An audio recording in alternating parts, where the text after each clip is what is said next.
Salut la team, Peaky Blinders sort le 10 juin sur Netflix, mais revenons un peu sur ce phénomène qui a changé à jamais la manière de faire des séries en Angleterre. On commence dès maintenant cette vidéo, let's go! Petit message avant de commencer cette vidéo, on est plus de 750 sur la chaîne, merci énormément à tous de vous être abonnés. Quant à ceux qui hésitent encore, n'hésitez plus, abonnez-vous, c'est gratuit, merci d'avance, merci.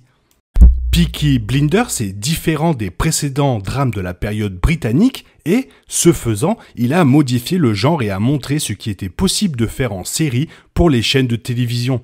Situé en Grande-Bretagne, entre la Première et la Seconde Guerre mondiale, Tommy Shelby et sa famille étaient dans un autre monde comparé aux dames en robe de bal que le public attendait d'un drame britannique se déroulant à cette période de l'histoire.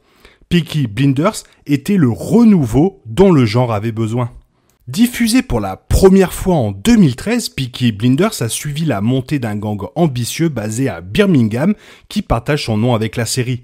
La famille Shelby a accumulé richesse et pouvoir au cours de 6 saisons grâce à des initiatives de jeu, à l'exportation de voitures et à des missions secrètes pour le gouvernement britannique. Mais peu importe à quel point la famille Shelby de Peaky Blinders a grimpé, ils ont conservé leurs racines dans le bas de l'échelle sociale connue comme la classe ouvrière. Les bateaux, les chantiers de ferraille, les usines, les casquettes plates et les rues sales sont restés partie intégrante à la fois de la série et des personnages. Peaky Blinders a concurrencé le format traditionnel des drames d'époque britannique en montrant la classe ouvrière britannique plutôt qu'en ciblant la haute société.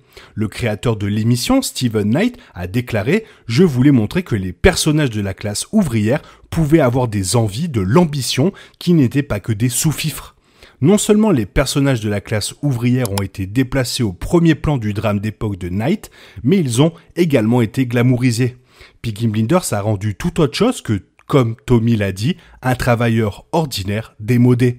Avec Peaky Blinders, les véritables histoires de la classe ouvrière étaient largement ignorées dans les émissions de télévision de la période britannique. S'ils étaient reconnus, ils étaient différents et adoptaient un ton plus compatissant qu'autre chose. Il n'y avait rien du triomphe dont Peaky Blinders se délectait. Dans Downton Abbey, par exemple, les personnages de la classe ouvrière étaient secondaires par rapport à leurs homologues issus du plus haut rang social. Et The Crown maintenait les classes ouvrières à une distance délibérée. Cependant, Peaky Blinders n'a pas changé le drame de la période britannique, simplement en se concentrant sur une famille ouvrière. Au lieu de cela, le spectacle a renversé les figures attendues pour faire des gitans et des voleurs de chevaux les héros du public. Peaky Blinders a adhéré aux figures dramatiques d'époque consistant à altérer une certaine classe, mais dans ce cas, ce sont les classes supérieures qui ont été altérées. Peaky Blinders a favorisé un environnement où les hommes et les femmes de la classe ouvrière pouvaient être des héros. Des costumes parfaitement coupés et des coupes de cheveux sévères, au flux constant de whisky et de cigarettes, en passant par la musique de Nick Cave en tant que thème de Peaky Blinders, une esthétique distinctive a été créée. Les images attendues de chiffons sales et d'accents caricaturaux ont été remplacées par du tweed et des doux barytons brumis. En termes simples, les efforts de Steven Knight ont rendu la classe ouvrière cool et sa forte dépendance au style lui a permis de célébrer des histoires inédites d'une manière qui a donné envie au public d'en faire partie. Pour cette raison, Peaky Blinders est devenu un phénomène culturel. Les jeunes hommes ont copié les coupes de cheveux des personnages et les casquettes de garçons à tête plate ont afflué dans tous les centres-villes britanniques. On ne sait pas quel sera l'impact à long terme de Peaky Blinders après la saison 6. Un film a été confirmé et des retombées suggérées, mais peu de choses ont été discutées au-delà de son propre héritage. Netflix a déjà capitalisé sur le succès de Peaky Blinders avec des entrées comme The English Game, une autre émission dirigée par des personnages de la classe ouvrière.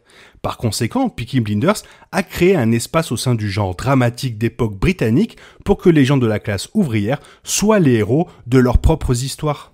Et toi alors, qu'est-ce que tu en penses de Peaky Blinders? Fais-le moi savoir dans les commentaires. Sinon, j'espère que la vidéo t'a plu. Si elle t'a plu, n'hésite pas à la liker, t'abonner, la partager, la commenter, car ça m'aide à référencer la chaîne sur YouTube. Merci d'avance. Je te souhaite une bonne matinée, après-midi, peut-être une bonne soirée ou un bon week-end. Bisous bisous, hasta la vista.